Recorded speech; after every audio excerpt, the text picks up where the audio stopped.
চা খাওয়ার বসার পর বলতো জামাত বিএনপির গোপন বৈঠক থেকে 10 জন আটক। তাইলে আজকে কেন আওয়ামী লীগ কেন্দ্রের গর্ত থেকে দৈরা গ্রেফতার করেন না?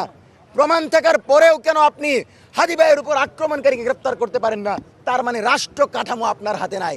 এই সব বিষয় বিবেচনা করে চরম নিরাপত্তাহীনতায় ভোগা জুলাইয়ে আমরা এই ভাইদের পক্ষ থেকে রাষ্ট্রকে অনুরোধ করছি, সরকারকে অনুরোধ করছি, জনগণকে অনুরোধ করছি, ঐক্যবদ্ধ হন, আওয়ামী লীগের বিরুদ্ধে ঐক্যবদ্ধ হন, আওয়ামী লীগের বিচার প্রক্রিয়ার বিরুদ্ধে লড়াই করেন।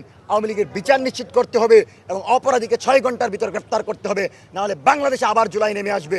এবং আপনাদেরকে স্পষ্ট বলে দিচ্ছি, কোনো রাজনৈতিক দলে একে অপরকে কাদা ছোড়াছড়ি করবেন না। স্পষ্টত এখানে দেখা যাচ্ছে আমাদের ফেসিবাদ বিরোধী কোনো শক্তি ষড়যন্ত্রে জড়িত ছিল না। সরাসরি আওয়ামী লীগের পৃষ্ঠপোষকতায় আওয়ামী লীগের পরামর্শে কিলিং মিশন হিসাবে শরীফ ওসমান হাদির উপর আক্রমণ হয়েছে। আমাদের উপর আক্রমণ হতে পারে, আমরা সেটাকে পরোয়া করি না। আমরা আমাদের এই বোনাস জীবনকে পেয়ে আমরা মনে করি শাহাদাতের তামান্না নিয়ে আল্লাহর কাছে যদি চলে যেতে পারি, ইনসাফের পক্ষে লড়াই করে স্বাধীন সার্বভৌম বাংলাদেশ বিনির্মাণের স্বপ্নে যদি আমরা জীবন দিতে পারি, সেটাই আমাদের সবচেয়ে বড় পাওয়া। সেজন্য আপনাদেরকে সর্বশেষ বলছি, শরীফ ওসমান হাদি ভাই শ্বাস প্রশ্বাস নিচ্ছেন এবং তিনি ব্লাড গ্রহণ করছেন, যেটা স্বাস্থ্যের ক্ষেত্রে ইতিবাচক।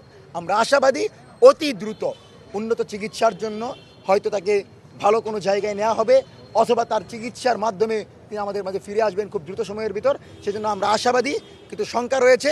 সেজন্য দেশের আপামর ছাত্র জনতাকে নিয়ে একটি কথাই বলি, দোয়া করেন, আল্লাহর কাছে চান, আরশের মালিক যদি চাই, ইনশাল্লাহ জুলাইয়ের পুত্র, জুলাইয়ের বীর শরীফ ওসমান হাদি আমাদের ভিতর ফিরে আসবে। এখানে গুপ্ত সুপ্ত কোনো কথা নাই। কথা হচ্ছে আওয়ামী লীগ ঢুকেছে। আপনি যদি দেখেন, তারা 2 সপ্তাহ যাবৎ প্রচারণা টিমের সাথে জড়িত। তারা সেন্টারে আসে, যেটা হচ্ছে বাংলা মোটরসে। তো সেন্টারে সবার জন্য বসার সুযোগ আছে। তারা সেখানে আসে এবং তাদেরকে যখন মাস্ক খুলতে বলা হয়, তিনি বলে তার প্রবলেম আছে। এবং শরীফ ওসমান হাদি ভাই খুবই মানে যেটাকে বলে মানে উদার মনে, সেজন্য তিনি তাদেরকে সন্দেহ না করে নির্বাচনী প্রচারণার যে টিম সেটাতে নিয়েছিল। এবং জুমার নামাজে, মানে ওই দিনের ঘটনা যদি বলি, জুমার নামাজের পূর্বেও তারা শরীফ ওসমান হাদির সাথে ছিল। শরীফ ওসমান হাদি যখন জুমার নামাজে প্রবেশ করে, সেই 2 জন ব্যক্তি, অর্থাৎ যিনি কিলিং করেছেন এবং যিনি বাইক চালিয়েছেন, তারা বাহিরে অপেক্ষা করে যে শরীফ ওসমান হাদির গতিবিধি লক্ষ্য করার জন্য।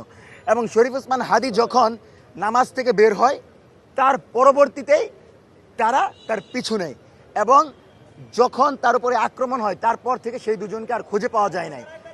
এবং স্পষ্টত বলে দিচ্ছি, তারা তার টিমে ঢুকেছিল, নির্বাচনী সংযোগে অংশগ্রহণ করেছিল এবং তাদের পরিচয় তারা ছাত্রলীগ। এখানে গুপ্ত সুপ্ত কোনো চাঁদাবাজ এইসব কথাই যাদেরকে বোঝা হয়, তারা কেউ জড়িত ছিল না। সরাসরি আদাবর থানার ছাত্রলীগের যেই নেতা, সে ফয়সাল, সে জড়িত ছিল। এবং তার সাথে যে ছিল, সেই তথ্যগুলো ইতিমধ্যেই ফরেন্সিক করা হয়েছে মেবি, এবং প্রশাসন জানিয়েছে, যেটা প্রশাসনের পক্ষ থেকে আপনারা পাবেন। এবং তাদেরকে হত্যাকাণ্ডের ব্যাপারে পূর্বে থেকেই সরকারকে অবগত করা হয়েছিল, কিন্তু সে ব্যাপারে সরকার পদক্ষেপ নেয় নাই। সেজন্য ইন্টারিম কোনোভাবে এই দায় এড়াতে পারে না। ইন্টারিম এখানে জবাবদিহিতা আওতাভুক্ত, তাদেরকে জবাবদিহি করতে হবে।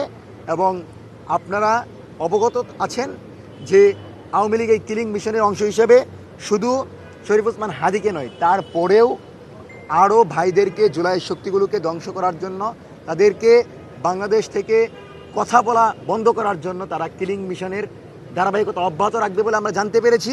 সেজন্য আমরা নিরাপত্তাহীনতায় ভুগছি। আমরা রাষ্ট্রের কাছে নিরাপত্তা চাই। সবচেয়ে বড় কথা যেটা, আমরা শরীফ ওসমান হাদিকে আমাদের মাঝে ফিরে দেখতে চাই। আমরা যখন প্রোগ্রামগুলো করি, বহু মানুষ পিছন থেকে আসে। আসলে এদের ব্যাপারে আমাদেরকে সতর্ক থাকতে হবে, যেই কাউকে আপন ভাবার নাই। এবং একটা ব্যাপার, জুলাই যোদ্ধা কোনো পরিচয় হতে পারে না। আপনাকে বলতে হবে যে আমি এই কাজটা করেছি, এই সংগঠনে আওতাভুক্ত।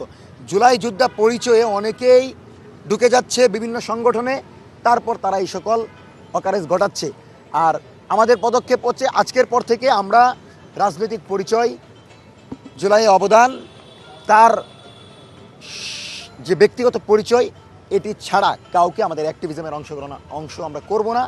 এবং রাজনৈতিক দলগুলোর কাছে অনুরোধ থাকবে, যে কাউকে ব্যানার ধরিয়ে দিবেন না, যেই কাউকে প্রসপেক্টাস ধরিয়ে দিবেন না, নির্বাচনী প্রচারে যে কাউকে নেবেন না।